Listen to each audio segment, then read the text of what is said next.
हमारे यहाँ भूल पड़ रही है कि ये मेरा है या कार मेरी है, कोठी मेरी है, बेटा मेरा है, बेटी मेरी है। जिसमें आपकी यह भूल हटेगी तब आपकी भक्ति फलेगी कि ना बेटा आपका है, ना बेटी आपकी है, ना यह कार आपकी है, ना कोठी आपकी है।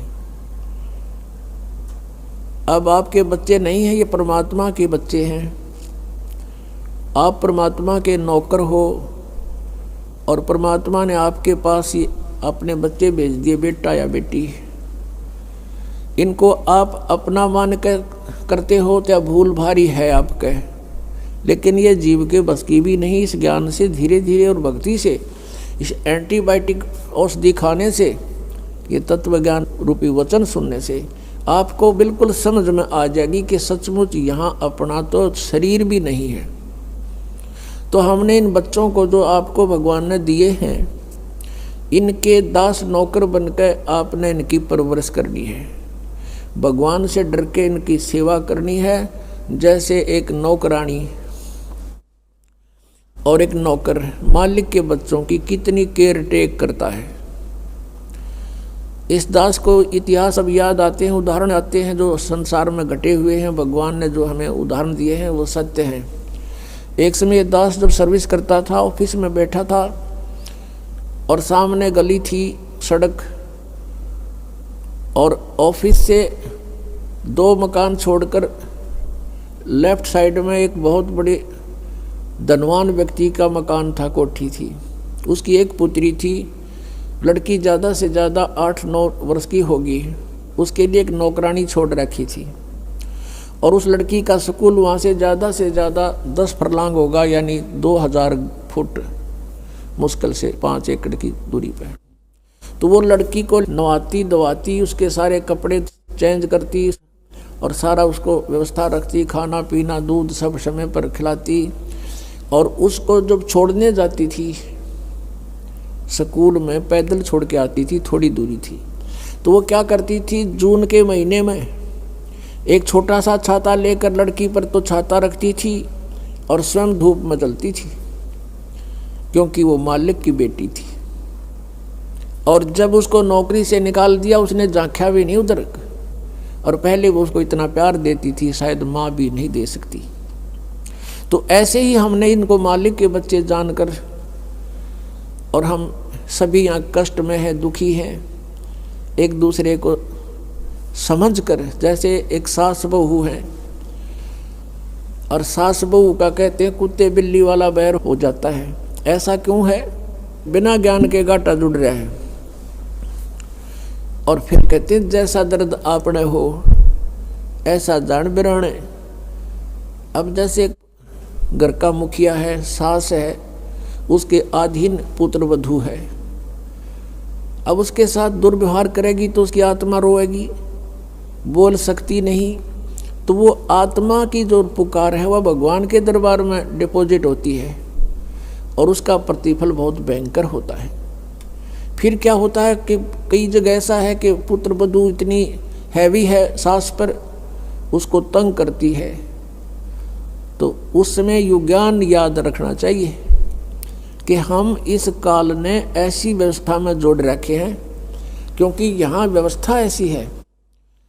अब जवान बच्चे का और बूढ़े का कभी भी मेल नहीं मिले, ना मन मिले, ना व्यवहार मिले, ना विचार मिले, और फिर रहना इकट्ठा, सास और बहू ने इकट्ठा रहना और कति विचार नहीं मिले, यह गारंटीड बात है। और इसलिए झगड़ा रहेगा, यह भी रहेगा, लेकिन इसका समाधान इस ज्ञान से होगा। देखो, कोई भी घर में हानि करके प्रसन्न नहीं हुआ करता, कोई भी नुकसान करके राजी नहीं, लेकिन हो जाता है। और फिर उसके ऊपर एक दूसरे के साथ खींचातानी करे, तूने ऐसा कर दिया, तू ऐसा करता है, ये करता है। को बालक है उसने प्यार से समझा दे, लेकिन नुकसान जो होना है आपके भाग्य में पूर्व निर्धारित है, वो होके ही रहेगा। और वो नुकसान तो हो लिया और फिर वो झगड़ा बाकी रह गया, बेमतलब की टेंशन।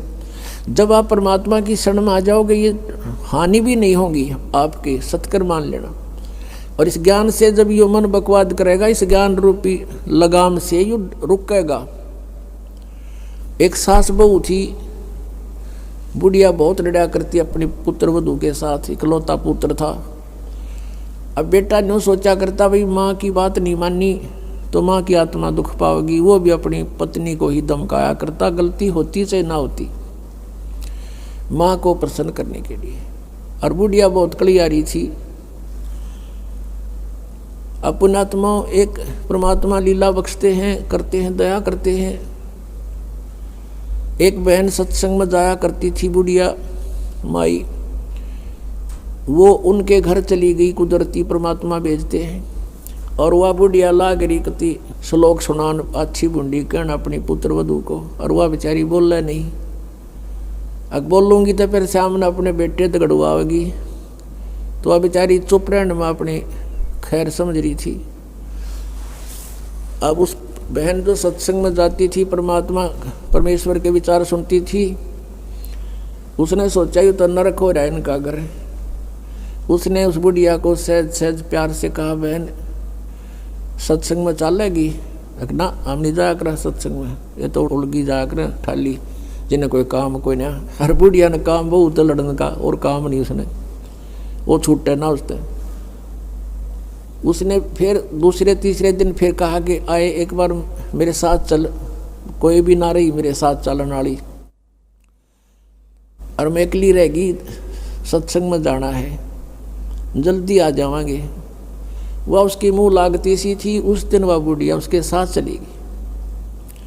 अब साथ चलेगी तो वह सत्संग सुना, सत्संग सुने तो पुण्यात्मा असर होया कर, ऐसी बात नहीं।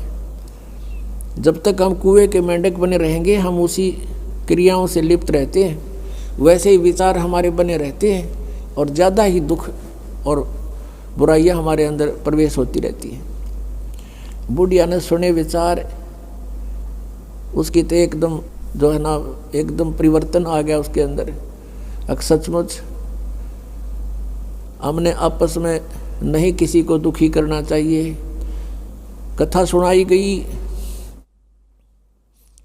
कि एक व्यक्ति था,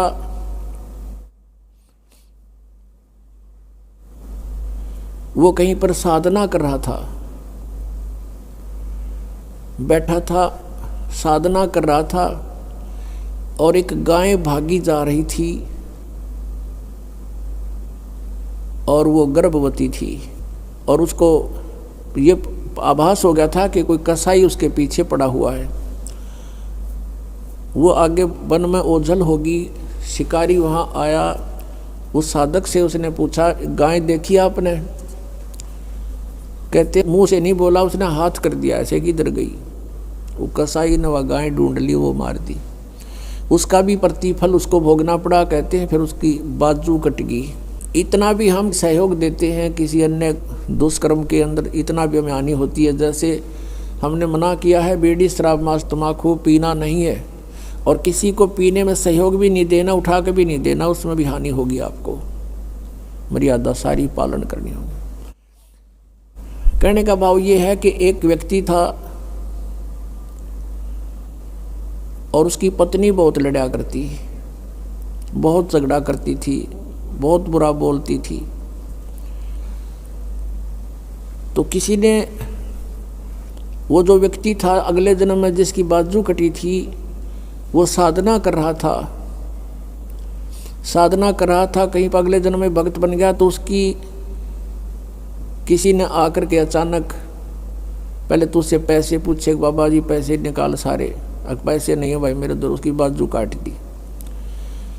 अब उसने सोचा भाई मैं भक्ति भी कर रहा हूँ और यह आपत्ति मेरे पर कैसे आ गई।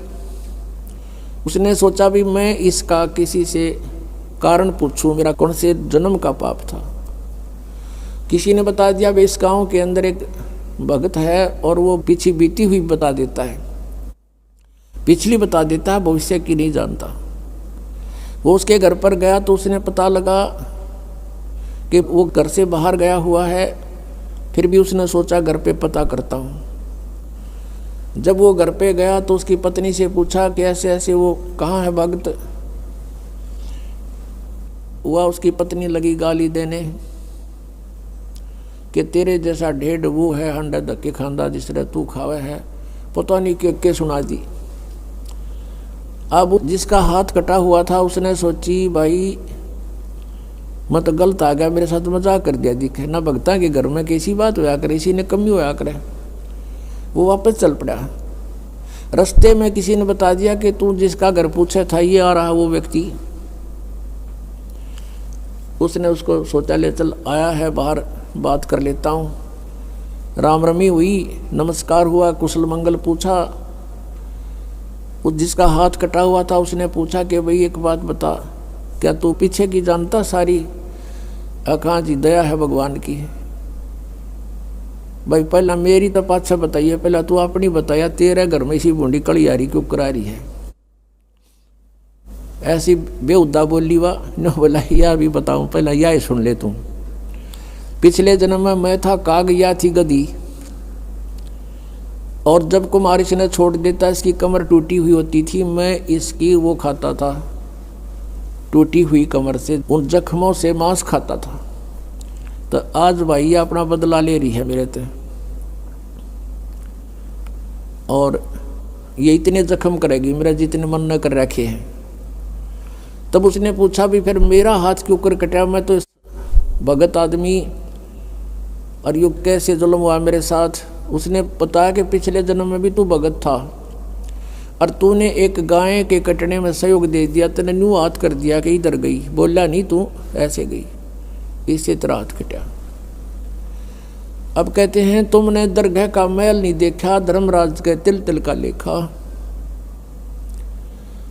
अब इस तरह कहते तुम एक दूसरे को सताओगे तो तुम्हें आगे फिर दंड भोगना पड़ेगा। वह बुढ़िया के बात समझ में आएगी, मैंने तो जुल्म कर दिया। उसके बाद अपनी पुत्र वधू को वो बिल्कुल शांत रहे, बोले ही नहीं फालतू। सत्संग में ये भी सुनाया गया कि जो कुछ हानि होनी है वह तो हो चुकी, और पाछा वो खाम खा महाभारत बनाने की कोई आवश्यकता ही नहीं। वो तो दूना दुख पैदा करने वाला वो वस्तु आवे नहीं वापस। एक दिन क्या हुआ, वह पुत्र वधू गाय भैंस का दूध निकाल के और ऊपर कड़ियों में कड़ा डाला कर दे, हुक लंबा सरिये का हुक ला देते, और उसमें बाल्टी टांग देते थे कड़े में, हुक में, कुत्ते बिल्ली से बचाने के लिए। अब उस पुत्रवधू ने वो ऊपर, क्योंकि ऊंचा होता था, गर्दन नीचे रखनी पड़ती थी, यूं कर टांगन लगी, वो कि तो उल्टी साइड में लग गया। उसने सोचा टंगया, उस हाथ छोड़ दिए, वो बाल्टी नीचे गिर गई, सारा दूध फर्श पे फैल गया। अब पुत्रवधू ने देखा बुढ़िया की तरफ, अकी वो होगी ओन अनो बिरना कई दिन का सांग हो गया यो। अब उसकी तरफ देख रही है बेचारी भयभीत दृष्टि से। बुढ़िया कहती बेटी कोई बात नहीं, हमारे भाग में नहीं था यो, और इसको उठा ले ऊपर ऊपर से और भैंस को ही डाल दे बेटा उसके चारे में। ये अपने भाग में नहीं था इसलिए गिर गया, कोई बात नहीं। अब उस पुत्रवधू ने सोचा आज बुढ़िया कौन सा स्टेशन पकड़ेगी, या तो कदे 16 बात बोलिया नहीं करती। काफी देर उसका दची नहीं, बुढ़िया फिर शुरू हो गया ऊपर ले मन तक कहती हो कदे। वह बुढ़िया खड़ी हुई, साथ ला के बेटा ठा इसने और भैंस के चारे में डाल दे, कोई दिक्कत को नहीं। अब उसने सोची अपने बेटे ने बतावेगी, मेरे तो ना कहती होगी, तो वो भी आ लिया, पुत्र भी उसका कोई जिक्र नहीं करा बुढ़िया ने। तब उस माई ने, उस बहन ने सोचा भाई इतना परिवर्तन आया क्यों कर इसमें, उसके चरण दबावे, सेवा करे।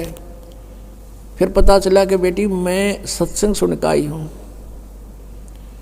और बेटा मैंने आज तक जो गलतियाँ की तेरी आत्मा दुखाई, बेटा मैं माफ़ी मांगू तेरे थे। वह पुत्र वधू रोन लागी न बोली माँ कोई बात नहीं, अब तो माँ तुल्य हो और मेरे हित में ही कुछ कहती थी। उस दिन से पुत्र वधू ने भी नाम ले लिया, फिर धीरे धीरे उसके बच्चे ने भी नाम ले लिया, और घर में नरक के स्थान पर स्वर्ग हो गया। अब इस परमात्मा की वाणी से, ज्ञान से स्वर्ग तो यही हो जाएगा, और सतलोक हमने जाना है, फिर भक्ति करके वहाँ सतलोक चले जाएंगे, महासुख वहाँ हो जाएगा। तो इस प्रकार वो परमात्मा आकर हमें ज्ञान देता है, उसके ज्ञान से हमें पता चलता है।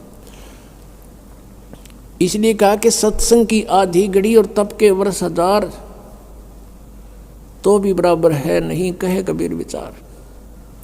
अब यहाँ बताते हैं परमात्मा कि ये स्थान तुम्हारा नहीं है और तुम यहाँ ठेकेदार बन गए, मालिक बन गए। मालिक तो एक ही है, हम सब उसके बच्चे हैं और उसने आपको जो संतान दी है वो उसके बच्चे हैं, आप मानो चाहे ना मानो।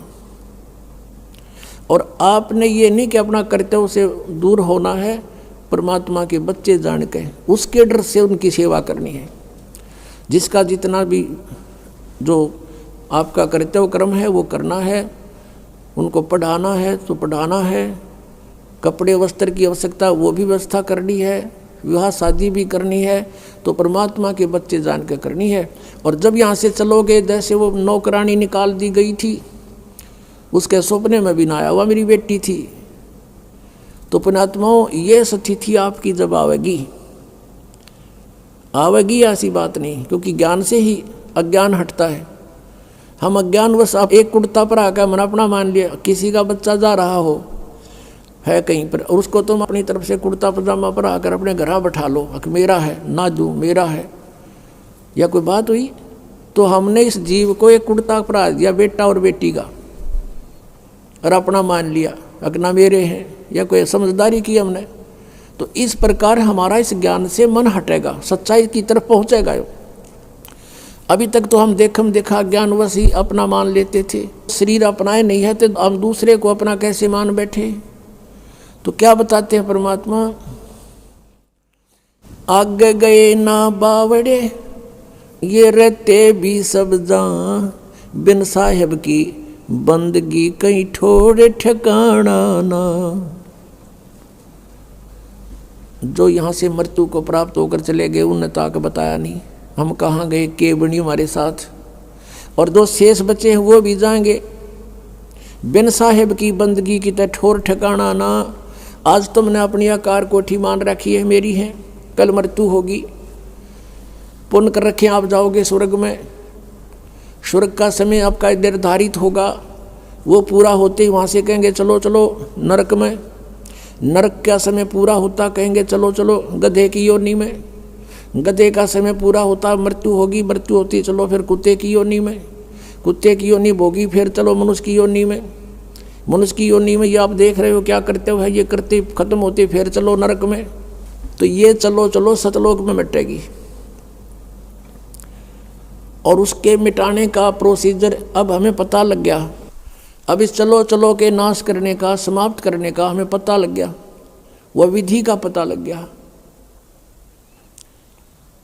परमात्मा ने क्या बताया है, जग सारा रोगिया रे जिन सतगुरु वैद न जाण्या। जग सारा रोगिया रे, जग सारा रोगिया रे जिन सतगुरु वैद न जाण्या। जग